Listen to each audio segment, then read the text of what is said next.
और अगली न्यूज है जी मुसद्दक मलिक साहब को लेकर। मुसद्दक मलिक साहब जो हैं वो आजकल जी मिनिस्टर ऑफ पेट्रोलियम है, और अब कहा यह जा रहा है कि रशिया से जो है हम पेट्रोल और डीजल पाकिस्तान लेने लगा है, और वो भी डिस्काउंटेड रेट पे। अब किस तरह से उनको तैयार किया गया ये तो जी मुसद्दिक मलिक साहब ही बता सकते हैं आपको, मैं तो नहीं बता सकती। लेकिन मेरी कोशिश होगी कि मुसद्दिक मलिक साहब से एक छोटा मोटा इंटरव्यू कर ही लिया जाए।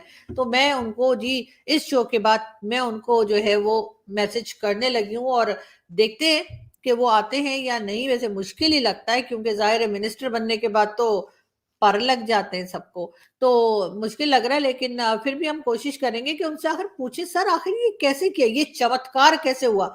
क्योंकि 2 दिन पहले तक तो न्यूज ये आ रही थी कि वो डिस्काउंटेड रेट पे तो क्या फुल रेट पे भी हमें देने को तैयार नहीं। उसकी रीजन ये थी कि हम उन्हें कह रहे थे कि हम फुल रेट, हम पैसे तो आपको देंगे, फुल रेट भी दे देंगे अगर कहोगे तो, लेकिन ये कि अभी नहीं देंगे, 3 साल के बाद देंगे। और 3 साल के बाद उनको पता है कि भाई क्या होना है पाकिस्तान में, तो 2 मिनट के बाद किसी को कुछ याद नहीं रहता, तो 3 साल के बाद क्या पैसा आना है। लेकिन बहरहाल अब ये कहा गया है कि जी मुसद्दिक मलिक साहब ने जो है वो बताया है कि प्रेस कॉन्फ्रेंस करके बताया है कि जी रशिया से हम डीजल और पेट्रोल जो है वो डिस्काउंटेड रेट पे लेने लगे। लेकिन इसके अलावा रशिया से पाकिस्तान तकरीबन 4,50,000 टन गेहूं भी लेने लगा है, यानी कि वीट वो भी हम लेने लगे। एक तरह से कहा यह जाता है कि जी हमारे यहाँ बड़े खेत हैं और हम तो जी एक्सपोर्ट कर सकते हैं, गेहूं हो चाहे चावल हो चाहे दालें हो। लेकिन हाल ये है कि अब हम रशिया से गेहूं इंपोर्ट करेंगे, और वो भी यानी कि 4,50,000 टन। और इससे आप समझ सकते हैं कि हमारे यहाँ जमीन पे किस हद तक मलिक रियाज और इस जैसे चोर उचक्कों का और माफियाज का कब्जा हो चुका है कि अब हमारे पास ऐसी जमीन बची ही नहीं इतनी कि जिसपे के हमारे लोग जो है वो फसल उगा सकें, या कोई सब्जी फल या फिर अनाज जो है उसके लिए जमीन हमने छोड़ी ही नहीं। सब की सब उस चोर उचक्के मलिक रियाज को दे दी है। और जैसा सभी जानते हैं कि आजकल तो मलिक रियाज ही पाकिस्तान का डॉन बना हुआ है, पाकिस्तान का मालिक बना हुआ है।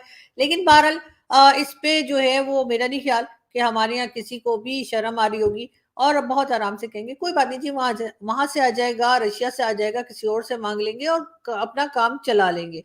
रशिया से तेल लेने की बात, जो हमारे मलिक मुसद्दक साहब हैं, मैंने उनका इंटरव्यू सुना है, वो बिल्कुल वो सैर पर निकले मैं दुनिया की। उन्होंने फरमाया है कि मैं निकला था, अजरबैजान भी गया हूं, जहां जहां से मुझे, मैं हर पेट्रोल पंप पे गया हूं दुनिया के। उन्होंने कहा जी मैं फ्री टिकटें मिल गई थी मुझे। मैंने सोचा बच्चों को लेकर, कोविड में हम परेशान थे, बैठे रहे 2 साल घर में, तो मैंने टीवी पे आके नून लीग को बड़ा डिफेंड किया है। तो मैंने अब इस तरह किया, टिकटें फ्री मिल रही थी तो मैं फर्स्ट क्लास की टिकटें लेकर 20-25 लोगों को लेकर पूरी दुनिया, जहां हर पेट्रोल पंप पे रुका हूं भी पेट्रोल दे दिया। मलिक मुसद्दक साहब, दुनिया कैश में पेट्रोल देती है, आपको देती है क्रूड ऑयल। आपकी आदत बन चुकी है डेफर्ड पेमेंट्स पे लेना पेट्रोलियम प्रोडक्ट। आपके आपके पास खाने को रोटी नहीं है, पेट्रोल कहां से लेंगे आप।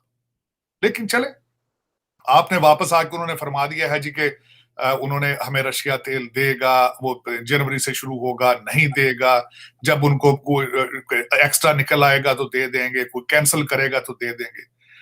और उनसे ये क्वेश्चन किया गया, मैं समझता हूं कि वो कामरान शाहिद के प्रोग्राम में थे, वो उन्होंने बड़ा खूबसूरत क्वेश्चन किया। उन्होंने भी, आप दुनिया की सैर पर निकले में, आपको आपकी हुकूमत पता नहीं महीना रहे 2 महीने रहे, तो फिर ये क्या क्या आप कर रहे हैं, ये ड्रामाबाजी।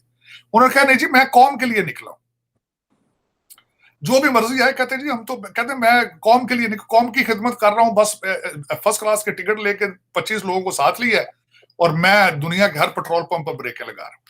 तो दर हकीकत इस वक्त Pakistan has become laughing stock. और उसमें अगली बात, जो ईरान से तेल क्यों नहीं लेते, ईरान से तेल सबसे बड़ी वजह यह है नहीं लेते इस वजह से कि अमेरिका से डरते हैं।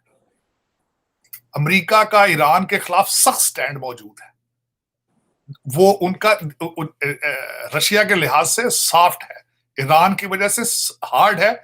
और उससे दो चीजें, एक तो अमेरिका नाराज होगा, दूसरा सऊदी अरब नाराज हो जाएगा। और सऊदी अरब को नाराज ये इसलिए नहीं कर सकते कि डेफर्ड पेमेंट पे तेल लेते हैं, और यहां से हर बच्चा जो जो अमेरिका, कनाडा, ऑस्ट्रेलिया नहीं जा सकता, वो मजदूरी के लिए सऊदी अरेबिया जाता है, तो आप वो भी नाराज नहीं कर सकते। तो इनकी क्या जुर्रत है कि मेरा मकसद है इस तरह का काम करें जिसमें कौम की भलाई हो। ये वैसा काम मैं चीमा साहब मैं यहाँ पे याद कराना चाहता हूँ, ईरान ने बहुत बड़ी आफत 2012 में की थी। यस कि हम आपको डेफर्ड पेमेंट पे 8 से 10,000 बैरल्स पर डे दे सकते हैं। लेकिन ये क्या करें, सबके बच्चे अमेरिका में बैठे हैं, क्या करें, बीवियां बैठी हैं कनाडा और अमेरिका में, उनका क्या करेंगे।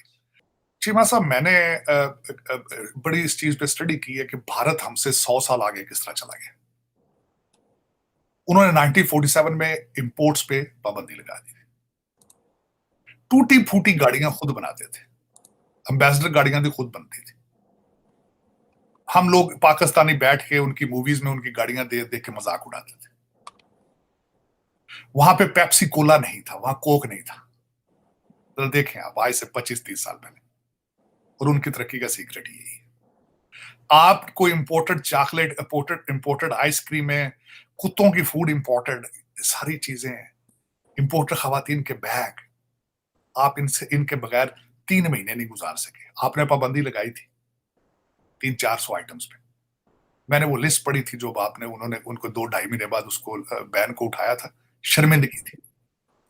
और आपने इस इंपोर्टेड चीज के शौक में, हुकूमत भी, लोग, सियासतदान भी इंपोर्टेड, आपकी एस्टेब्लिशमेंट, बच्चे सीएसएस इसीलिए करते हैं अब कि बीवी बच्चे बाहर किस तरह जाएंगे, और ये फैशन है आपका। मुझे किसी ने बताया था कि इस वक्त 800 पुलिस अफसरान हैं जो सीएसएस अफसरान है, 800 ऐसा है जिनके बीवी बच्चे डुअल सिटीजन। जब मुल्क के अंदर आप कंपैरेटिव इम्तिहान देते हैं सिर्फ रिश्वत और की कमाई करने के लिए, तो फिर आप देख लें वो आपके मुल्क के हालात। आपके अंदर, मैं कई दफा कह चुका हूं चीमा साहब, आपके मुल्क के अंदर शरीफ आदमी को लड़की का रिश्ता को नहीं देता। एक लेक्चरर और एएसपी का कंपैरिजन, जिस गैप इतना बड़ा हो चुका हो जिस सोसाइटी में, वो सोसाइटी तरक्की कर सकती है? पॉसिबल माइंड सेट ही नहीं है। आपने शराफत और किरदार साजी को बड़े अरसे से प्रमोट करना बंद कर